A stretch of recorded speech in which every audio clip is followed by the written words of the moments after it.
Saudara-saudari, rekan-rekan muda, anak-anak, Shalom Alaikum. Kita mulai dengan pekik Paskah. Semoga masih ingat jawabannya ketika nanti ada Christos Anesti, dijawab Alithos Anesti. Oh, bukan itu ya, bahasa Yunani. Maaf, nanti takut keseleo lidahmu. Bahasa Indonesia saja, Kristus telah bangkit, dijawab sungguh telah bangkit dengan penuh semangat. Sambil semangat, tangannya barangkali ke atas supaya lebih semangat ya. Kristus telah bangkit. Sungguh telah bangkit. Kristus telah bangkit. Sungguh telah bangkit. Kristus telah bangkit. Sungguh telah bangkit. Tidak lupa, tadi malam lupa, muliakanlah dia. Itu Natal nak, ya tidak apa-apa. Orang lupa tidak akan dimarahi karena kasih itu sabar. Saudara-saudari, di dalam film-film horor, terutama film-film horor Indonesia, dulu-dulu pernah agak musim tuh namanya film horor, film yang mengerikan. Seringkali ada tema-tema orang yang mati kemudian bangkit kembali. Juga beberapa film luar negeri sudah mati bangkit kembali disebut dalam bahasa Inggris zombie. Indonesia pun nggak kalah. Kadang-kadang ada juga orang mati bangkit lagi, menghantui nanti yang membunuhnya. Ada judul beranak dalam kubur, ya, bangun tengah malam, dan lain sebagainya. Apakah kebangkitan Sang Kristus adalah cerita yang macam itu? Apakah mati terus bangkit lagi hanya seperti dalam cerita film-film itu? Maka bagian pertama adalah katekese mengenai kebangkitan. Aku akan jelaskan sebenarnya persisnya apa kebangkitan itu, sehingga kita ketika merayakan nanti pemahaman kita akan lebih kaya mengenai kebangkitan. Kebangkitan Sang Kristus bukan hanya kemudian mati, hidup lagi. Tidak hanya demikian, saudara-saudari. Kita harus mundur sampai pada kitab Kejadian sehingga kita mengerti apa makna, apa arti dari kebangkitan Sang Kristus. Saudara-saudari, di dalam kitab Kejadian diceritakan bahwa manusia diciptakan oleh Allah. Dan manusia yang diciptakan oleh Allah ini tidak bisa mati karena mereka dihembusi hembusan nafas Allah. Badannya manusia rapuh dibuat dari tanah, tetapi nafasnya nafas yang ditiupkan dari Allah, rohnya dari Allah, sehingga manusia tidak bisa mati karena bersama dengan Allah, hidup di Taman Eden, hidup di dalam keadaan surgawi. Tapi kemudian jatuh ke dalam dosa. Apa akibat manusia jatuh ke dalam dosa?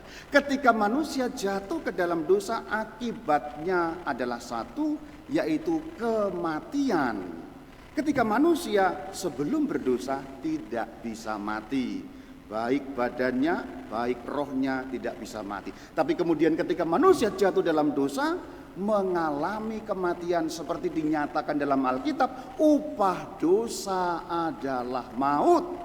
Atau firman Tuhan yang mengatakan, pohon yang di tengah-tengah taman jangan kamu makan, sebab pada hari kamu memakannya kamu akan mudar, mati. Maka begitu berdosa mati. Apa yang dinamakan mati ini, saudara-saudari? Ada dua hal. Karena manusia ada badannya, ada rohnya, maka kedua-duanya mengalami kematian. Pertama, kematian badan. Kedua, kemudian kematian jiwa atau kematian rohani. Apa yang dimaksud kematian badan? Kematian badan itu seperti yang kita lihat sehari-hari. Kalau ada pengumuman RIP, telah meninggal dengan tenang, itu namanya kematian badan. Semua pengumuman telah meninggal dengan tenang ya. Padahal kadang-kadang ada orang yang meninggal dengan pecicilan sebenarnya ya. Tapi pengumumannya tetap meninggal dengan tenang, padahal gitu ya. Ada juga ya orang yang tidak siap mengalami kematian, biasanya tidak tenang, tapi tetap pengumumannya telah meninggal dengan tenang. RIP, rest in peace, atau requiescat in pace kalau dalam bahasa Latinnya, itu kematian badan. Kematian badan diawali oleh kehancuran badan berangsur-angsur.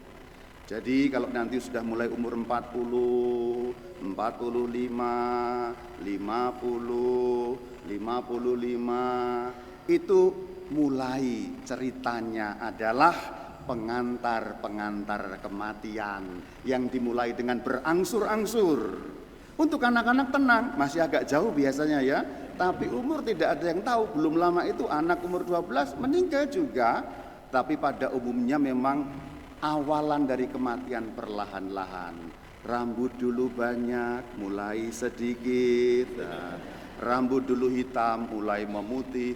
Gigi lengkap 32, tinggal 2 di depan. Karena seperti lagu, burung kakak tua, nenek giginya tinggal 2. Itulah pengantar kematian, saudara-saudari. Itu kematian badan.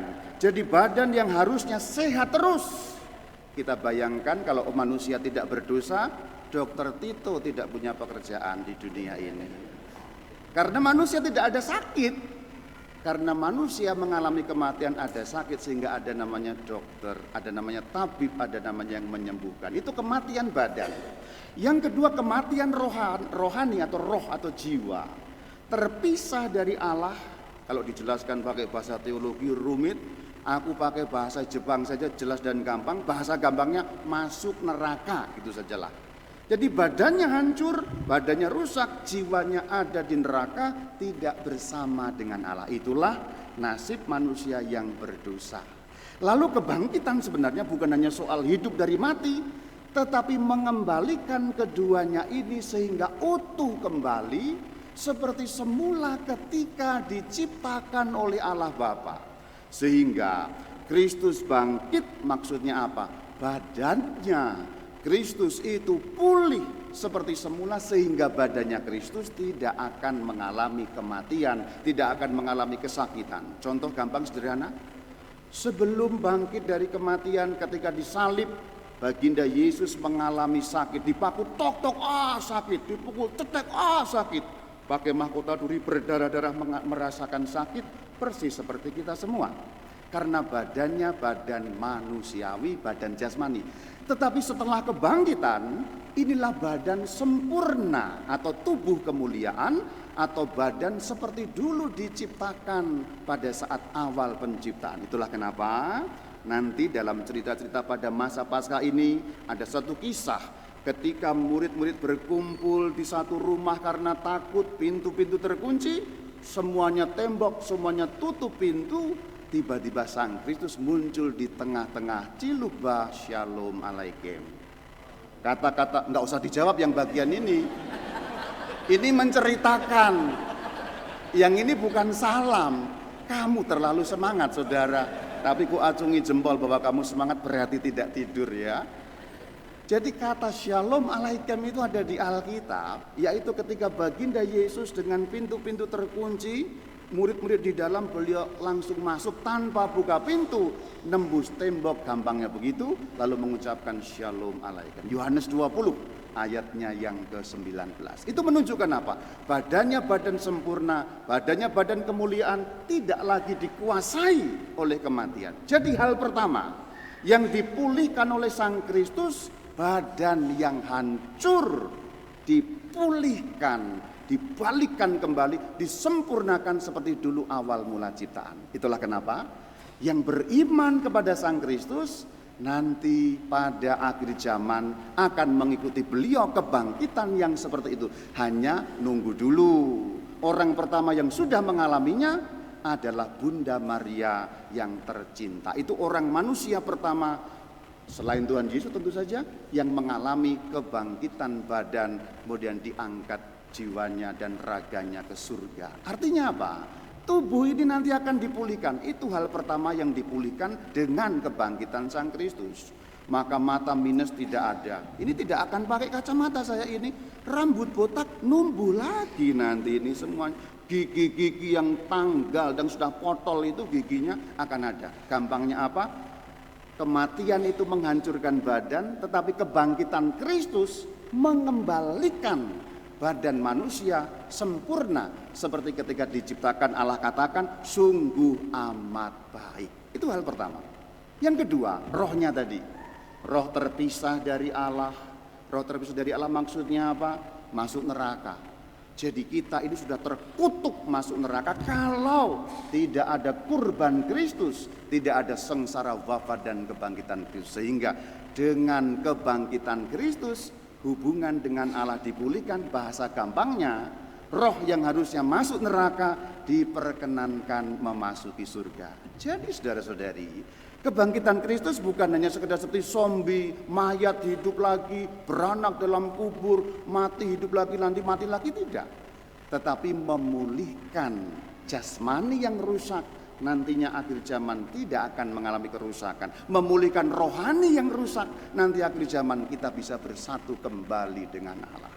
Itulah kenapa kita merayakan Paskah sebagai hari raya terbesar umat Kristen karena karya yang sebesar itu. Itu pertama, sehingga kita mengerti sebenarnya yang kita rayakan itu apa. Jangan sampai nanti tiap tahun kita bersoraklah, itu telah bangkit, sungguh telah bangkit, tapi nggak ngerti yang kita rayakan sebenarnya apa. Paling kurang pagi ini kamu agak mengerti sedikit bersama denganku apa yang dimaksud dengan kebangkitan, pemulihan kehidupan jasmani dan rohani oleh Kristus, baginda junjungan kita. Jadi kalau mau diringkas secara sederhana, Paskah itu apa sih? Reparasi, perbaikan. Paskah, inti dari Paskah adalah reparasi, perbaikan. Yang dulu bagus mengalami rusak, diperbaiki oleh Sang Kristus sehingga bagus kembali. Seperti orang-orang zaman dulu. Kalau orang-orang zaman sekarang nggak suka perbaikan. Kalau zaman dulu punya motor, punya barang elektronik, punya TV, bapak-bapak asisten imam pasti masih mengalami. Kalau TV rusak dibawa ke tukang reparasi. Kalau orang sekarang TV rusak dibuang kalau orang sekarang ya. Inilah bedanya. Maka kalau kita mau merenungkan Paskah sebagai perbaikan, apa yang diperbaiki? Dua hal. Keadaan manusia yang hancur. Nomor dua, hubungan atau relasi, itu yang diperbaiki. Jadi pertama keadaan manusia bisa rusak, manusia hancur, diperbaiki. Nomor dua, hubungan dengan Allah diperbaiki. Jadi hari ini aku mau mengajak saudara-saudari untuk memberi makna Paskah itu sebagai perbaikan, sebagai reparasi. Dua hal, keadaan diri manusia dan hubungan atau relasi. Keadaan diri perbaikan bisa dimulai dari sederhana. Umpamanya tugas-tugas males-males. Paskah berarti telah bangkit. Nah, semangat untuk bertugas. Kalau di sini enggak, ini saya ngomongin paroki lain ya. Ini kalau ini bagus-bagus ini ya. Para misdinar, asisten imam, lektor, pemasmur itu bagus. Di sini tuh yang jelek cuma satu, promonya. Terutama pastor parokinya. Semuanya bagus. Itu perbaikan tuh begitu. Perbaikan diri, kalau diri ini kurang sembahyang lebih baik, kurang mengasihi suami lebih baik. Keadaan diri yang diperbaiki. Itulah Paskah. Nomor dua, relasi. Relasi berarti hubungan-hubungan yang diperbaiki. Saudara-saudari, anak-anak muda, relasi dalam hidup kita tidak selalu baik loh. Suami istri yang hidup bersama 24 jam itu tidak selalu baik. Apalagi dengan orang-orang yang lain. Maka Paskah memberitahu kita, saatnya, ayo, ini kita mulai perbaikan relasi. Untuk itu aku mau kasih contoh, supaya tidak hanya ngomong kosong. Aku mau kasih contoh, bagaimana perbaikan relasi itu juga menjiwai diriku sebagai seorang imam dalam hubungan-hubungan dengan sesama. Khususnya yang aku ceritakan ini, relasi dengan Rama Sigit yang imut-imut, I love you full, muah-muah itu. Tapi jangan bilang-bilang, janji jangan bilang-bilang ya. Kalau bilang-bilang gak jadi aku ceritakan. Kalau kamu janji gak bilang-bilang, aku ceritakan. Please jangan bilang-bilang kepada Rama Sigit meskipun ini direkam sekarang ini. Ceritanya begini. Beberapa hari yang lalu, hari Rabu, kami seluruh keuskupan merayakan namanya Misa Krisma, janji pembaharuan, yaitu janji imamat. Sebelumnya rekoleksi ada di Jalan Ramdan, gedung keuskupan. Kemudian misanya di katedral, Jalan Merdeka, lumayan jauh, harus pindah dengan kendaraan. Aku menjadi panitia, maka berangkat duluan mengurusi segala macam hal itu. Kemudian setelah selesai rekoleksi harus pindah ke katedral. Aku pikir karena aku panitia harus pindah ke katedral lebih dulu, nggak pakai nunggu Rama Sigit. Rama Sigit berpikir bahwa dia harus nunggu. Misa jam 10, beliau nunggu dari jam 9 sampai setengah 10. Bayangkan kesabarannya Rama Sigit. Bapak-bapak nunggu istri 10 menit aja ngomelnya minta ampun. Rama Sigit nunggu Rama Bayu 30 menit dan tidak muncul, masih dalam keadaan sabar. Lalu di katedral ketemu, oh saya tungguin. Rama Sigit ngomong begitu, agak ngegas tetapi nggak terlalu tinggi ya. Agak ngegas tapi nggak terlalu tinggi.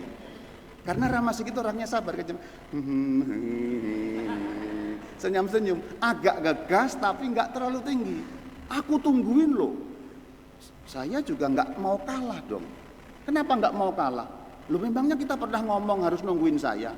Kan saya panitia. Panitia berangkat duluan. Kalau mau saya ngomong, ya salah lu nungguin sendiri. Gua nggak pernah ngomong. Kita nggak pernah janjian untuk nungguin. Tapi itu saya tahan supaya tidak terjadi keributan. Karena kalau mau menang-menangan, dua-duanya benar, sekaligus dua-duanya salah. Karena apa? Nggak pernah ada janjian. Berarti Rama Sigit nunggu saya salah. Salah kan Rama Sigit? Nanti bilang orangnya, dia salah gitu ya. Tapi saya juga salah karena apa? Kami satu rumah. Berarti harus ada kekompakan ngomong dan sebagainya. Saya salah juga, nggak ngomong. Nanti bilang saya salah. Skornya sama, semuanya salah. Agak ngegas ditahan sedikit. Saya mau ngomong nggak jadi. Setelah misa selesai, saya dekati, saya puk-puk begini. Jarang-jarang loh saya puk-puk boleh ini ya, puk-puk begini. Pak Bos. Nah, kalau manggil kan Pak Bos gitu ya. Pak Bos, aku minta maaf karena tadi kamu sudah menunggu selama 30 menit. Lalu yang tadi agak ngegas sedikit sudah enggak apa-apa. Itulah gayanya Pak Bos kan kayak gitu ya. Enggak apa-apa. Sambil makan bakso Malang ya. Barangkali yang meredakan marahnya makan bakso Malang itu. Karena biasa kan kalau orang lapar resek kan gitu ya. Ini cerita ku sampaikan apa? Hal kecil. Sama seperti kamu di rumah, di suami istri. Seperti itu bisa jadi pertengkaran yang besar. Betul? Betul, ngangguk aja aku tahu kok. Pertengkaran suami istri itu seperti itu. Sama. Saya, Rama Sigit, kalau dilanjutkan pertengkaran besar. Dan mungkin tahun depan kamu tidak akan melihat kami Vigili Paskah berdua rukun seperti itu. Ataupun kalau memimpin, dia ngadep sana, saya ngadep sini, punggung-punggungan begini. Tidak lucu kan? Tetapi itu yang saya alami, perbaikan relasi, menurunkan diri yang mungkin menang-menangan. Beliau juga tidak menang-menangan, saya juga tidak menang-menangan. Akhirnya kami kembali. Itu Paskah sebenarnya. Pengalaman kecil yang kami alami itu Paskah. Karena Paskah itu apa? Perbaikan keadaan dan perbaikan hubungan. Semoga Paskah ini memberi kekuatan kepada kamu dan keluargamu, perbaikan diri, keadaan, perbaikan hubungan. Shalom alaikum. Kristus telah bangkit. Kristus telah bangkit. Kristus telah bangkit.